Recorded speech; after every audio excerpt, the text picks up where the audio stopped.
আগামী নির্বাচনে জামাত ইসলামী জিতবে, অথবা জামাত জিততে না পারলেও কারা জিতবে, কারা সরকার গঠন করবে, এটা নির্ধারণ করে দিবে জামাত। জামাতের প্রত্যাশা সেটাই। হ্যাঁ, আমরাও সেই প্রত্যাশা করছি। জামাত নেতারা এগিয়ে যাচ্ছে এবং এই বক্তব্যই দিচ্ছে। জামাত ইসলামীর একজন অতি গুরুত্বপূর্ণ এবং অত্যন্ত বিচক্ষণ এবং মেধাবী নেতা, অত্যন্ত দূরদর্শী নেতা, জাতির বৃহত্তর স্বার্থে যিনি কাজ করছেন, ব্যক্তিগত এমপি হওয়ার খায়েশ থেকে যিনি উল্টোপাল্টা কোনো কথা বলছেন না।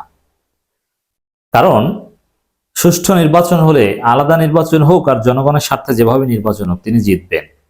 কক্সবাজারের গণমানুষের নেতা জনাব এইচ.এম. হামিদুর রহমান আজাদ বলছেন, জামাতের সমর্থন ছাড়া কেউ সরকার গঠন করতে পারবে না। এটা একটু আমি ব্যাখ্যা করতে চাই।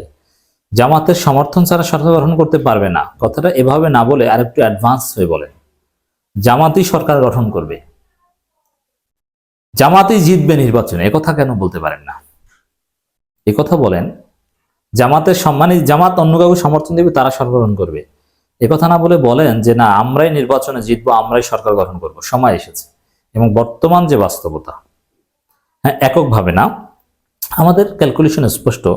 জামাত চরমনায় জোট গঠন করুক, জামাত চরমনায় জোট হলে তার সাথে যত মূলধারার ইসলামী সংগঠন আছে, এমনকি ওই সুন্নি ধারার যে জাকের পার্টি টাইপের ইসলামী সংগঠন, তারাও জামাত চরমনায় জোটে আসবে। সব হুজুররা এক হয়ে যাবে, সমস্ত ইসলামপন্থী ধর্মভিত্তিক দল এক হয়ে যাবে, কোনো সন্দেহ নেই। শুধু জামাত চরমনায় এক হতে পারলেই বিএনপি, জমিয়ত উলামা ইসলাম কিংবা খেলাফত মজলিস কাউকে নিতে পারবে না, সবাই আসবে। ইসলামপন্থীদের বৃহত্তর জোট, ভোটের বাক্স একটা, আর শিক্ষার্থীদের যে নতুন দল, তাদের সাথে একটা সমঝোতা, এই দুইটা কাজ করলেই নির্বাচনে জেতা সম্ভব। আর জামাতের রাজনীতি নিয়ে অনেক তাত্ত্বিক প্রশ্ন রয়েছে, এরও আমরা চূড়ান্ত আলটিমেটাম দিয়ে দিয়েছি। জামাতের রাজনীতি ছেড়ে দেওয়া উচিত কিনা, তাদের আমরেলা হওয়া উচিত কিনা, এই প্রশ্নে তাত্ত্বিক অনেক বিতর্ক রয়েছে। যে জামাতের লোকজনদেরকে ট্রেনিং দেওয়া হয় বিপ্লবের, আর তারা করে নির্বাচন, vote, voter psychology, voting system, এগুলো নিয়ে তাদের সিলেবাসে কোনো বই নেই। অতএব এগুলোতে জামাতের লোকজন দক্ষ নয়। এজন্যে হয় জামাতকে ভোটের রাজনীতি ছেড়ে দিতে হবে, না হলে তাদের সিলেবাস চেঞ্জ করতে হবে। এভাবে জগাখিচুড়ি ভাবে চলতে পারে না। এখন জামাত কি করবে, এজন্য আমরা লাস্ট সময় দিয়েছি এই ত্রয়োদশ জাতীয় সংসদ নির্বাচন। ত্রয়োদশ জাতীয় সংসদ নির্বাচনে যদি জামাত কাঙ্ক্ষিত ফলাফল পায় তাহলে ওয়েলকাম, যদি না পায় তাহলে রাজনীতি ছেড়ে দিতে হবে, অন্য কিছু ভাবতে হবে, অথবা সিলেবাস চেঞ্জ করে নতুন আঙ্গিকে জামাতকে সামনে এগিয়ে যাওয়ার সিদ্ধান্ত নিতে হবে। তবে আমার কথা এটাই যে আগামী নির্বাচনেই জামাতকে জিততে হবে, আমরা আশা করি জিতবে। আর জিততে না পারলেও সরকার গঠন কে করবে, এর মূল নির্ধারকটা হবে জামাত। এই দুই প্রত্যাশা নিয়ে জামাত এগিয়ে যাচ্ছে। জামাত ইসলামের সহকারী সেক্রেটারি এইচ.এম. হামিদুর রহমান আজাদ বলেছেন, রাষ্ট্র সংস্কারে 41 দফা হলো জামাতের নির্বাচন ইশতেহার। আসলে এই 41 দফা বা বিএনপি 31 দফা, এতগুলো কিন্তু মানুষ জানে না, বা এতগুলো মুখস্থ রাখা সম্ভব নয়। অতএব দুই এক বাক্যে, এখন জামাতের দফা একটাই, যে চাঁদাবাজ মুক্ত বাংলাদেশ করবো। আমরা চাঁদা নেই না, দেই না, আমাদের নেতাকর্মী 1 টাকাও চাঁদা নেয় না। অতএব যদি বাংলাদেশটাকে চাঁদাবাজ মুক্ত দেখতে চান, জামাতকে ভোট দিন। জনগণ এখন দফা এটা বুঝে, অন্য কোনো দফা বুঝে না জনগণ। অতএব জনগণের ভাষায় কথা বলতে হবে। 41 দফা কি, এটা তো আমিও জানি না ঠিক মতো। অথচ বাংলাদেশ, সারা পৃথিবীর রাজনীতি নিয়ে আমরা গবেষণা করি, কাগজ না দেখে আমি 41 দফা বলতে পারবো না। জনগণ এটা বুঝবে কিভাবে?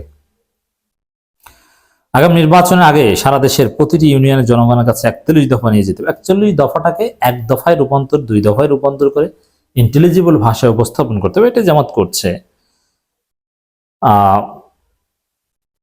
হামিদুর রহমান আজাদ বলেন, আগামীতে জামাত সমর্থন ব্যতীত কেউই সরকার গঠন করতে পারবে না। কথাটা ঠিক আছে, কিন্তু আরেকটু অ্যাডভান্স কথা চাই। আগামীতে জামাত সরকার গঠন করবে ইনশাআল্লাহ, জামাতের নেতৃত্বে সরকার গঠন হবে ইনশাআল্লাহ, এভাবে বলেন। প্রত্যাশাটা একটু কম হয়ে গেল না? 2025 সালে আগামী নির্বাচনে আমি বলছি না যে জামাত এককভাবে অনেক বেশি সিট পাওয়ার যোগ্যতা রাখে না। এককভাবে জামাত এখনো 5-6টার বেশি সিট পাওয়ার যোগ্যতা রাখে না বর্তমান বাস্তবতায়। কারণ 46% জেনজি ভোটার যারা হতে যাচ্ছে, তারা আওয়ামী লীগ, বিএনপি, জামাত কাউকে পছন্দ করে না। তারা আই হেট পলিটিক্স গ্রুপের। অর্থাৎ জামাতের জন্য এককভাবে ফিল ভালো না। ফিল ভালো হবে শিক্ষার্থীদের সাথে জোট করতে পারলে, আর ইসলামপন্থীদের ভোট সব এক বাক্সে আসলে। 2025 সাল হবে আগামী নির্বাচনের জনমত গঠনের সাল। এর মানে হামিদুর রহমান আজাদ কিন্তু ওই কারো কারো মতো বিএনপি শুরু দ্রুত নির্বাচন চান না, সংস্কার শেষে নির্বাচন চান। তো 2025 সালে তিনি নির্বাচন করছেন এরকম না, নির্বাচনের জনমত গঠন করবেন। ঠিক আছে, এটাকে আমি অ্যাপ্রিসিয়েট করি। নির্বাচনী কাজেই এ সময় সবচেয়ে বেশি অগ্রাধিকার পাবে। নির্বাচনী কাজের পরে সময় পেলে অন্য কাজ করতে হবে। হামিদুর রহমান আজাদ বলেন বৃহত্তর ফরিদপুরে মানে এটা জামাতের দৃষ্টিভঙ্গি বললেন যে নির্বাচন কেন্দ্রিক কাজ করতে হবে, অথচ জামাতের অনেক অর্থোডক্স নেতাদের দৃষ্টিভঙ্গি উল্টা। নির্বাচনকে তারা জাস্ট একটা ইনস্ট্রুমেন্ট মনে করেন, ওটাকে গুরুত্ব দিতে চান না। এই জন্য অনেক জেলা আমির আছে নির্বাচন নিয়ে ভাবেন না, নির্বাচনে কোনো ফান্ড দিতে চান না। এটা কিছু না, তারা রোকনদের সংখ্যা বৃদ্ধিই তাদের মূল টার্গেট। কিন্তু নির্বাচন আর রোকনদের সংখ্যা বৃদ্ধি দুইটা এক নয়। হামিদুর রহমান আজাদ এটা বুঝেন বলেই তারা এমপি হয়েছেন। জামাতের 2 জন এমপির মধ্যে 1 জন হয়েছেন। হ্যাঁ, জামাতের ইসলামী আন্দোলন একামতি দিনের মূলধারা বা মৌলিকত্ব ঠিক রাখতে হবে, আবার নির্বাচন যেহেতু করার মতো করতে হবে। এই জন্য আমরা বলি যে ট্রেনিং দেবেন বিপ্লবের আর কাজ করাবেন গণতান্ত্রিক ভোটে জিতে আসার, এটা হয় না। এই জন্য এই বিষয়ে এই দৃষ্টিভঙ্গিগুলোতে জামাতের মধ্যে হিউজ একতলাপ রয়েছে। বৃহত্তর ফরিদপুরে 15টি সংসদীয় আসন রয়েছে, এর মধ্যে 3টি আসনে আমরা সংসদ সদস্য চূড়ান্ত করতে পারিনি। সংসদ সদস্য পদে কারা আসবেন তারা, এছাড়া বিভিন্ন সংসদীয় আসনে জামাত ইসলামী প্রার্থীদের নাম ঘোষণা করা হয়, ইত্যাদি ইত্যাদি কথা বলা হয়। যাই হোক দর্শক, আমাদের কথা একটাই যে আগামী নির্বাচনে জামাত জিতবে অথবা জিততে না পারলেও সরকার গঠন কারা করবে এটা নির্ধারক হবে জামাত। এবং সরকার গঠন কারা করবে সেটা সুযোগ যদি জামাত দেয় বা জামাত নির্ধারণ করে, তাদের কাছ থেকে ভালো মতো হিসাব নিকাশ করে লিখিত চুক্তি করে সর্বোচ্চ স্বার্থ আদায় করে নিতে হবে।